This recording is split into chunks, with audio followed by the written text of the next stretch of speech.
उठा उठा श्री साईनाथ गुरु चरण कमल दावा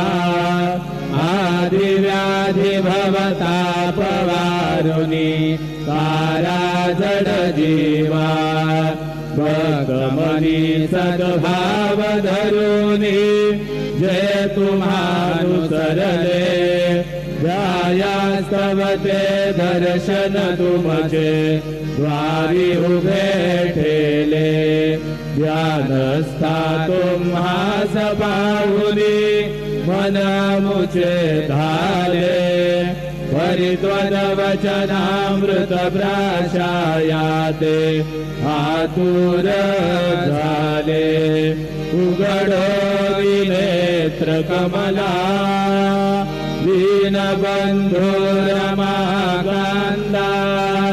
पाहि मा कृपा दृष्टी बालकादशी माता रंजवी मधुरवाणी हरिताप साईनाथा अमीच फुले कार्यास्तव तुझा कष्टवितो देवा सहन करशील ऐकुनी द्यावी भेट कृष्ण धावा उठा उठा श्री साईनाथ गुरु चरण कमल दावा आदि व्याधि भवताप